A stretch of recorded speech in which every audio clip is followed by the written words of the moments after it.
ఈ మధ్య మనం చూస్తున్న రఫరాలు ఆడిస్తానని ఇంకొక పక్క నేను చూస్తున్నాను కొన్ని దిక్కల్లో ఒక పోస్టర్ పెట్టి ఆ పోస్టర్ లో జన్మదినం జరుపుకోవచ్చు, మనసుల్లో ఉండి రావాలి, జరుపుకుంటే నాకేం అబ్జెక్షన్ లేదు.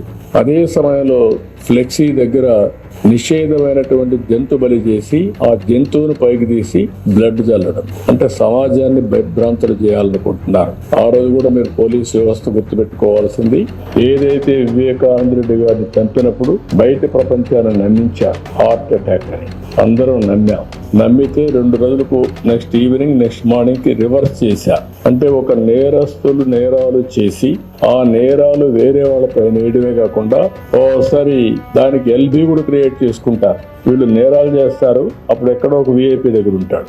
అంటే నేరం జరిగినప్పుడు వీటి మీద కేసు పెట్టలేకుండా చేసే తప్పుడు పనులు అవన్నీ వాళ్ళు ఎన్ని చేసినా మీరు ఒక్కటే గుర్తుపెట్టుకోవాలి, దొంగతనం చేసేవాడు కానీ, నేరాలు చేసేవాడు కానీ, ఘోరాలు చేసేవాడు కానీ ఎవిడెన్స్ లేకుండా తప్పించుకోలేడు.